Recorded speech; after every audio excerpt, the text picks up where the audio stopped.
नमस्कार दोस्तों, आपका आज फिर से स्वागत है परवल कोचिंग सेंटर के इस डिजिटल मंच पर। और आज हम आपको आगे की क्लास देने वाले हैं जिसमें हम कंप्यूटर की सीरीज़ चला रहे हैं। ये आपकी सेकंड क्लास है और हम देखते हैं आपका नेक्स्ट टॉपिक। और मेरा आप सभी से अपील है कि जो भी बीएसएफ की तैयारी कर रहे हैं या किसी भी गवर्नमेंट एग्ज़ाम की तैयारी कर रहे हैं, उनके साथ में हमारा पलवल कोचिंग सेंटर एप्लीकेशन ज़रूर साझा कीजिए। और हमारा YouTube channel Palwal coaching centre को ज़रूर सब्सक्राइब कीजिए और लोगों को शेयर कीजिए जिससे कि उनकी हेल्प हो सके अपना गोल अचीव करने के लिए। और अगर आप यहीं आसपास पलवल से हैं तो आप इंस्टीट्यूट में आकर भी अपनी क्लासेस ले सकते हैं, जो कि सभी से बहुत बेहतर है और ऑलमोस्ट कम पैसों में है। ठीक है, तो आज का जो हमारा टॉपिक है वो है हिस्ट्री एंड फ्यूचर कंप्यूटर से बीएसएफ की सिलेबस के अकॉर्डिंग में। तो आज हम ये देखते हैं कि हिस्ट्री और फ्यूचर से कंप्यूटर से क्या रिलेटेड है। ठीक है, तो सबसे पहले आपको क्या करना है, हमारा Palwal coaching centre application download कर लेना है और यूट्यूब चैनल सब्सक्राइब कर लेना है।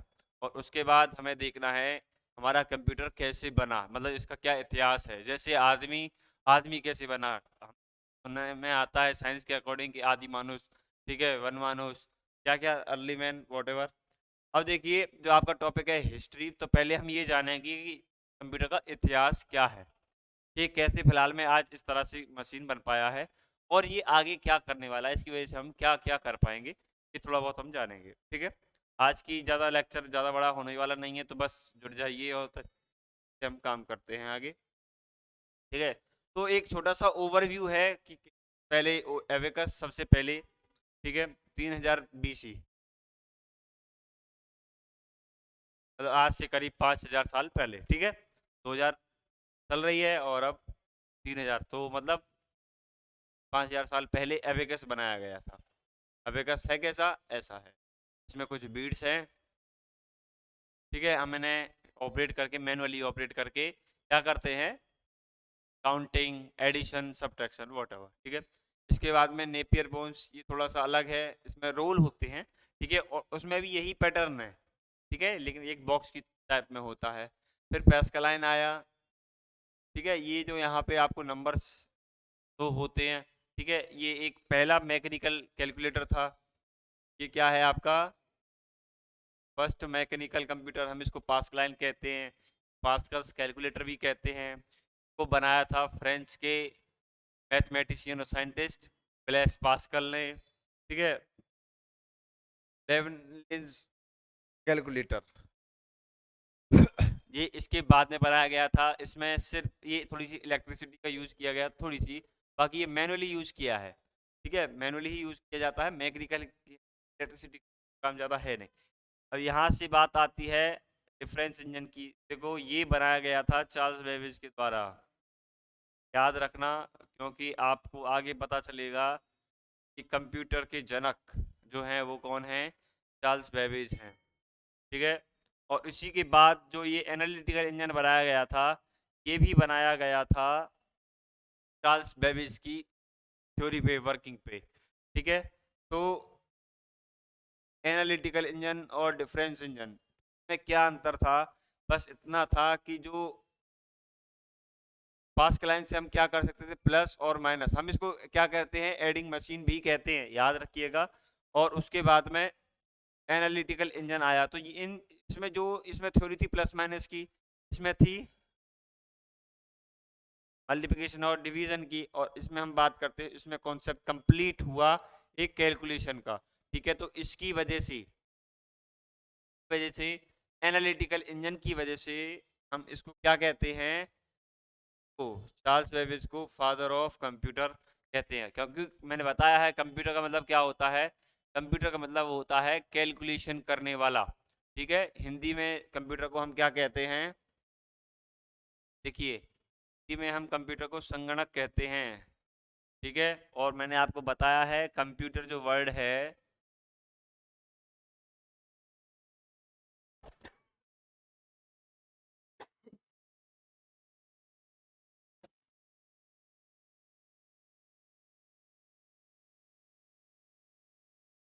ये एक ग्रीक वर्ड है।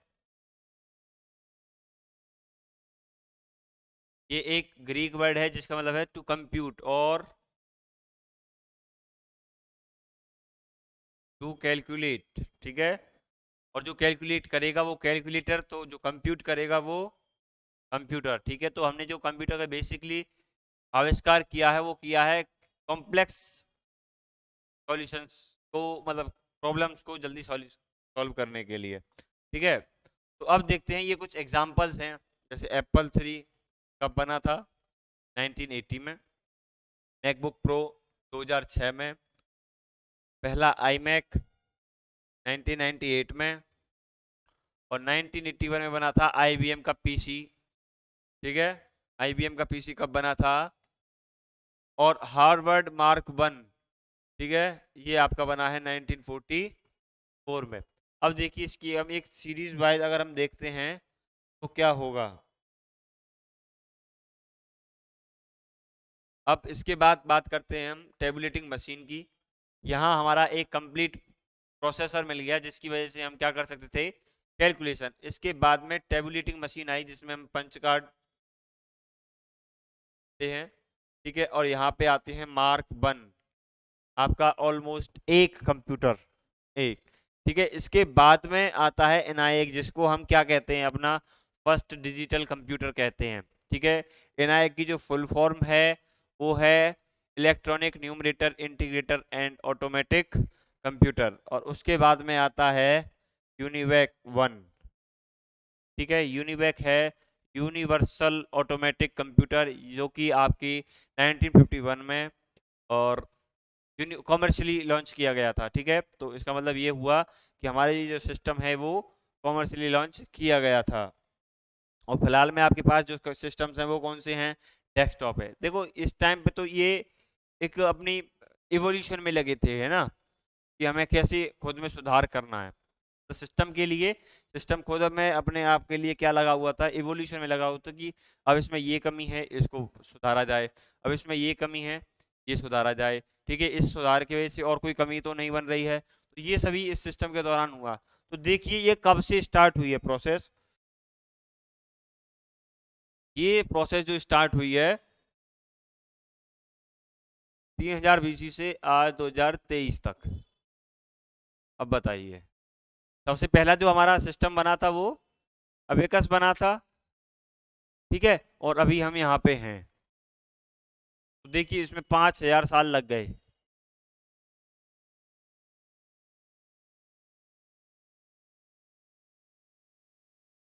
ठीक है। अब देखिए इसमें क्या है ऐसा जो उसको इतना समय लग गया। तो हम थोड़ा सा वापस ना जाते हुए यहीं देख लेते हैं।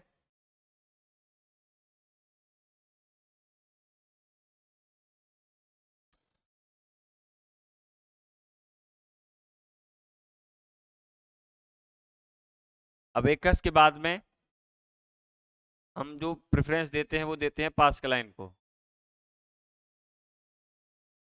जो कि 1645 में बना, ठीक है।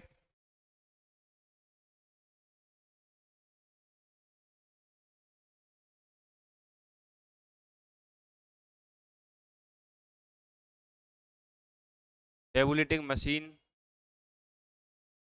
1720, ठीक है। इसके बाद में आता है आपका डिफरेंस इंजन,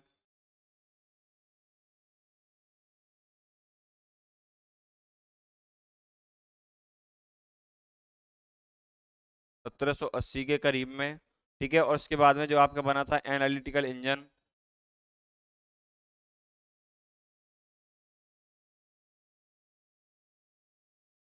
1835 में, ठीक है। इसके बाद में एनालिटिकल इंजन में ही जो सभी आपका ये एनाइक बना है ना, ये इसी की रिफॉर्मेशन है, याद रखिएगा। एनाइक जब हम जानेंगे तो वो यही होगा, इसी का कॉन्सेप्ट यूज हुआ है उसी में, क्योंकि इसी ने हमें पूरी क्या दे दी थी, कैलकुलेशन करने की विधि, जो मेथड है वो हमें इसी में मिल गया था कि हमारा प्रोसेसर किस तरह से कैलकुलेशन करेगा। हम आगे चल के इसको इलेक्ट्रॉनिक कैसे किया है वो हम यहाँ देखने वाले हैं, ठीक है। तो अब हम देखिए आगे एनालिटिकल इंजन के बाद में हरमन्स होलेरेथ, दो भाई थे, साइंटिस्ट थे, ठीक है ना। इन्होंने 1890 में पहली इलेक्ट्रॉनिक जनगणना मतलब सेंसस कराई थी अमेरिका में, ठीक है ना, सरकार के कहने पर। तो इसका मतलब ये हुआ कि हमारी 1890 में यूएस में पहली जो जनगणना हुई थी डिजिटली हुई थी, एक तरह से इलेक्ट्रॉनिक जो डाटा रखा गया था, ठीक है ना। इसमें भी उन्होंने किस सिस्टम का यूज किया होगा, पंच कार्ड का, ठीक है। अब इसके हम बात बात करते हैं तो देखिए हमारे पास आता है इसके बाद में नायक, ठीक है। इसकी जो फुल फॉर्म है वो देख लेते हैं, इलेक्ट्रॉनिक न्यूमरेटर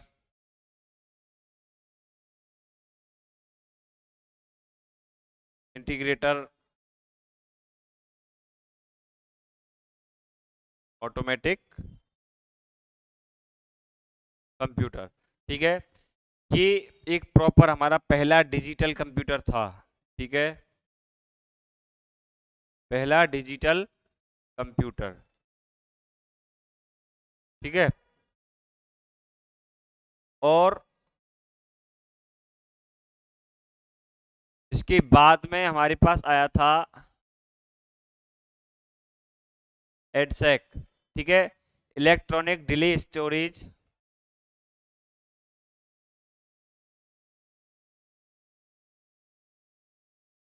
जिसमें हमने स्टोरेज का कॉन्सेप्ट दिया है, electronic delay storage automatic computer, ठीक है, ठीक है। तो ये आपका आ गया था कब,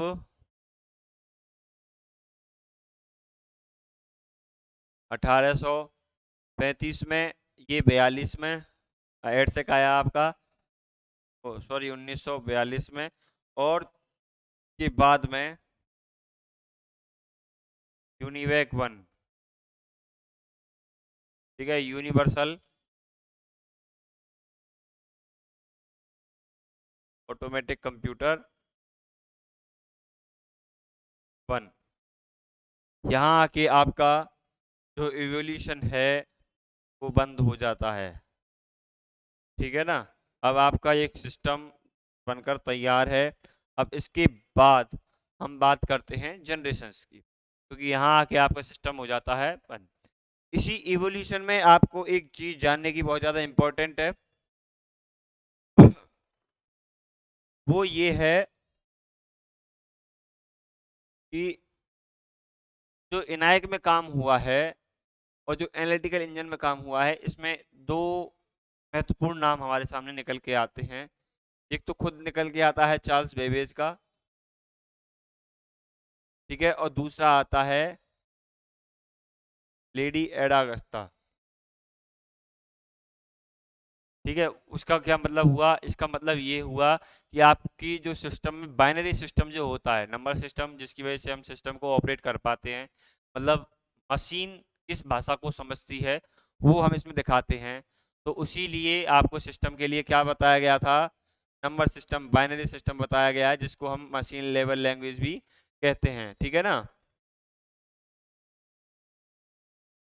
तो ये सभी जो प्रोग्राम किया था वो लेडी अगस्ता ने किया था, और हम इसको दुनिया की पहली प्रोग्रामर भी कहते हैं। तो इन्होंने ही हमारा सिस्टम क्या किया था, प्रोग्राम किया था, और इन्होंने ही बताया था कि कंप्यूटर किस भाषा को समझेगा और कैसे ये अपना काम करेगा, ठीक है।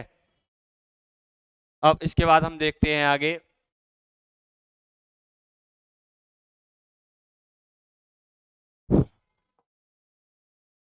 इसकी जनरेशंस।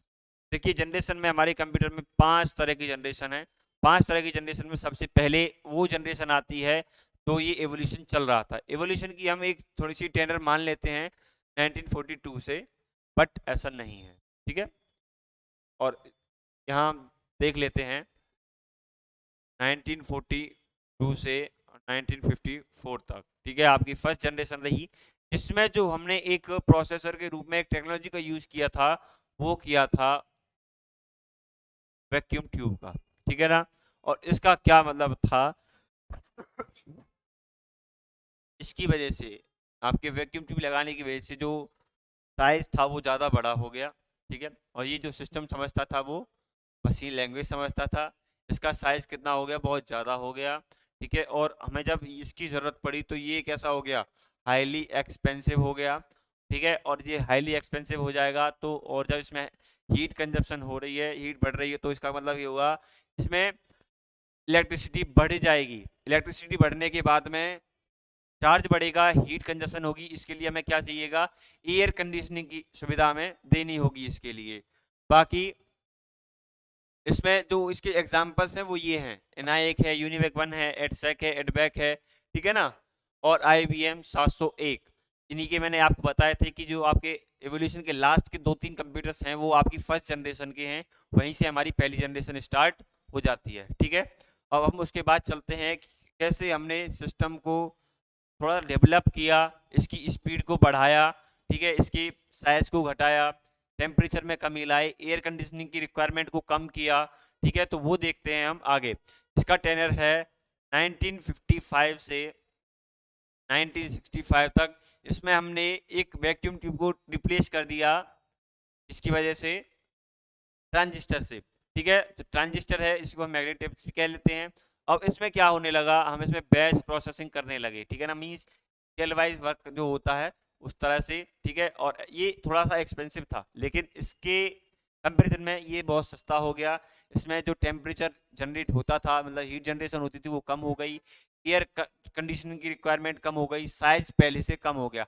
आपने सुना होगा, बहुत ज़्यादा सुना होगा कि पहले जो कंप्यूटर होते थे वो एक एक हॉल में, एक एक कमरे में आते थे, वो कितना बड़ा हॉल होता। तो यही समझ लीजिए कि जो आप एक छोटा सा स्मार्ट वॉच जो रखते हैं वो आपकी कलाई पर, वो भी एक कंप्यूटर है, ठीक है। उसमें भी एक प्रोसेसर है, उसमें भी एक रैम है, उसमें भी एक रोम है, ठीक है। वो प्रॉपर तरीके से वर्क करती है, ठीक है। लेकिन पहले एक बहुत बड़े समय पर, बहुत बड़ी जगह पर और बहुत बड़े इक्विपमेंट्स के साथ में एक डिवाइस कंप्यूटर बनता था। अब देख लेते हैं multi programming OS, means batch programming होती है ये, ठीक है। एक्सपेंसिव था, और इसमें जो लैंग्वेज थी वो फोर्ट्रान और कोबोल, ठीक है। फोर्ट्रान मतलब कैलकुलेशन के लिए है, फॉर्मूला ट्रांसलेशन, और कोबोल है common common business oriented language. इसका मतलब ये है कि हमने ये जो सिस्टम यूज किए थे वो किसके ब्याह पे यूज किए थे, एक तो साइंटिफिक रिसर्च वगैरह में, कैलकुलेशन वगैरह में, और दूसरा बिजनेस के लिए, ठीक है ना। और इस सेकेंड जनरेशन के जो कुछ एग्जांपल्स हैं वो ये हैं, IBM 7000, CDC 1604, एटलस, NCR 304, हनीबॉल 400। याद रखिए ये आपकी जनरेशन्स हैं, और जनरेशन्स में आपके एग्जाम्पल्स के तौर पे आपके प्रश्न पूछ लिए जाते हैं कि इस एग्जाम्पल, इस जनरेशन का ऐसे कौन सा एग्जाम्पल है, या फिर ये एग्जाम्पल किस जनरेशन से है, ठीक है। तो ये भी आपको याद रखना है, इसमें कौन सी लैंग्वेज चली ये भी आपको याद रखना है। और बस ये है, अगर आपको क्लास पसंद आ रही है तो लाइक ज़रूर कीजिए, कमेंट ज़रूर कीजिए, और जो नीडी पर्सन्स हैं उनके साथ शेयर ज़रूर कीजिए, ठीक है। और 1965 से जो आपकी थर्ड जनरेशन चलती है वो चलती है 1974 तक, ठीक है, जिसमें आपके ट्रांजिस्टर को हमने रिप्लेस कर दिया है इंटीग्रेटेड सर्किट, जिसको हम आईसीज भी कहते हैं, ठीक है। अब ये क्या हुआ, यहाँ पे आपकी एक माइक्रो टेक्नोलॉजी का आविष्कार हो जाता है, ठीक है। जहाँ आपका प्रोसेसर था वहाँ आपका माइक्रो प्रोसेसर होने लग जाता है, जिसकी वजह से हम रिमोट प्रोसेसिंग करने लग जाते हैं, ठीक है।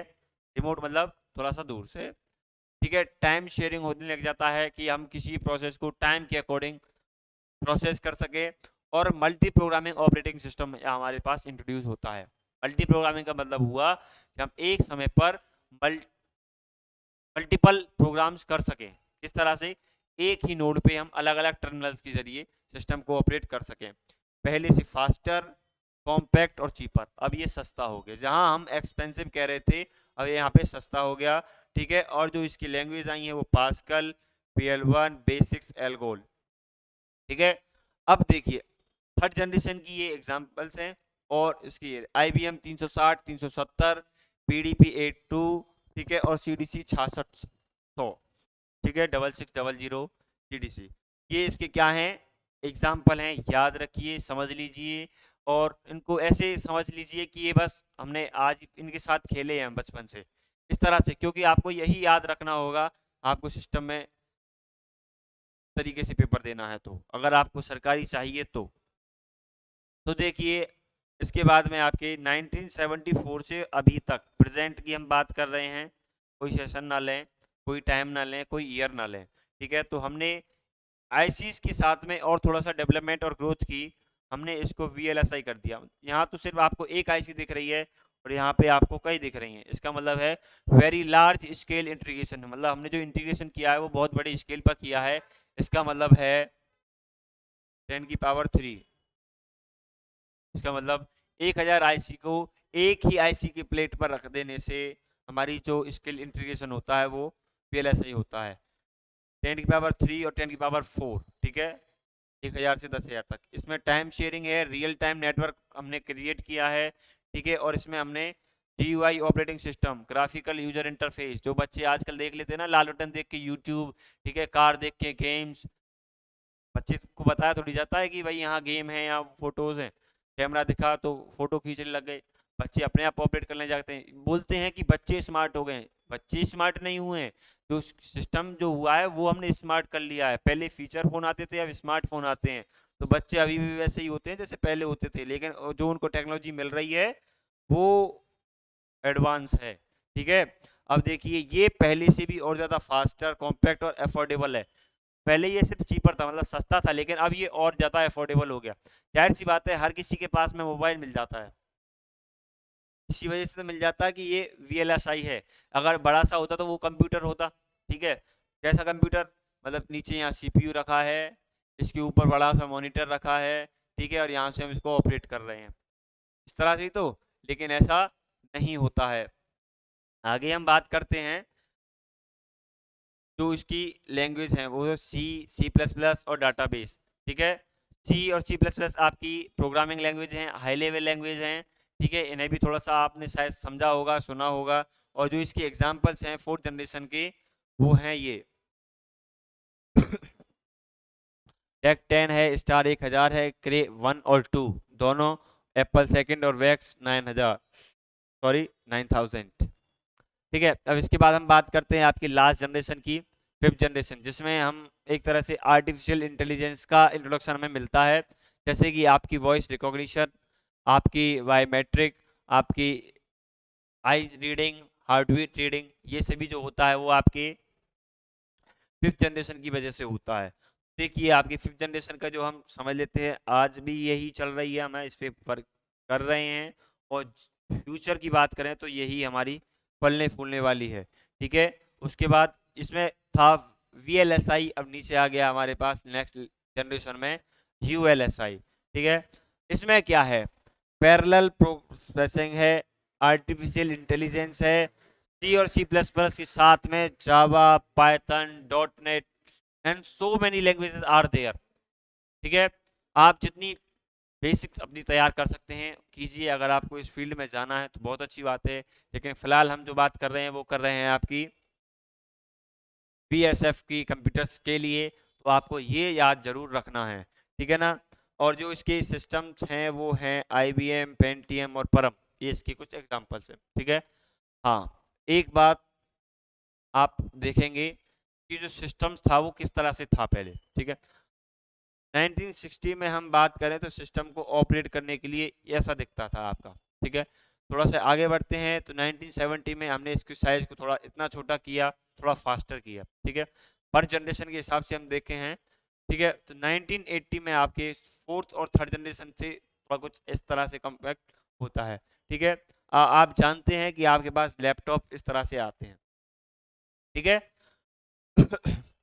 अब देखिए ये जो आपके सिस्टम हैं, आप प्रॉपर जिस हिसाब से सिस्टम पे वर्क करते हैं वो इस तरह से, नॉर्मली जो डेस्कटॉप सिस्टम होता है वो आपका 2000 के सन के करीब में आ गया था, ठीक है।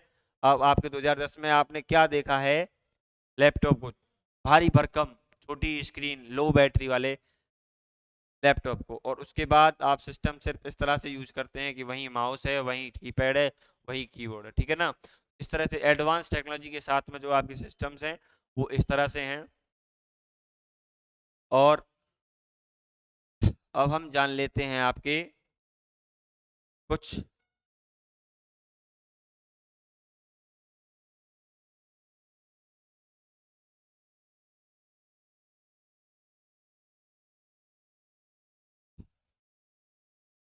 ऐसे रिस्पॉन्सेज जिन्हें हमें जानकर ज़्यादा अच्छा लगेगा। तो फर्स्ट इलेक्ट्रॉनिक कंप्यूटर कौन सा है, हमने बताया था इनायक है, जिसकी फुल फॉर्म आपको कमेंट करके बतानी होगी। फर्स्ट कॉमर्शियल कंप्यूटर जो कि 1951 में हमने लॉन्च किया था, यूनिवैक 1 है। और फर्स्ट इंडियन सुपर कंप्यूटर, तो वो कौन सा रहेगा, परम फर्स्ट सुपर कंप्यूटर क्रे है। ठीक है, फर्स्ट प्रोग्रामर मैंने अभी आपको बताया, लेडी एडा अगस्ता। अब आपको बताना है फर्स्ट मैन्युफैक्चरिंग ऑफ ओएस कब हुई थी, ये आपको कमेंट करके बताना है हमारी वीडियो पर। इसके लिए जवाब आपको खुद देना होगा। अब हम आगे जो बात करेंगे आपके नेक्स्ट लेक्चर में करेंगे, और जो आपका नेक्स्ट लेक्चर होने वाला है वो है आपका ऑपरेटिंग सिस्टम और बेसिक्स का विंडोज। ठीक है, ये जो आपकी वीडियो आई है आपके बीएसएफ के लिए है, और इन सभी को आप सबसे ज़्यादा शेयर कीजिए जिन्होंने अभी बीएसएफ के फॉर्म भरे हैं, या फिर जो भी कंप्यूटर की थोड़ी बहुत जानकारी चाहते हैं। ये उन सभी के लिए यूज़फुल है जो किसी भी कंपटीशन की तैयारी कर रहे हैं। और हमारे एप्लीकेशन को डाउनलोड कीजिए, चैनल को सब्सक्राइब कीजिए, और कम से कम इंस्टीट्यूट में आकर अपनी ऑफलाइन स्टडी तो कर ही सकते हैं। सभी प्रकार के नोट्स और स्टडी मटेरियल हमारे पास अवेलेबल है। हमारे यूट्यूब चैनल पे भी इसकी लिंक मिल जाएगी, और हमारे एप्लीकेशन से भी आप सभी डाउनलोड कर सकते हैं। Thank you.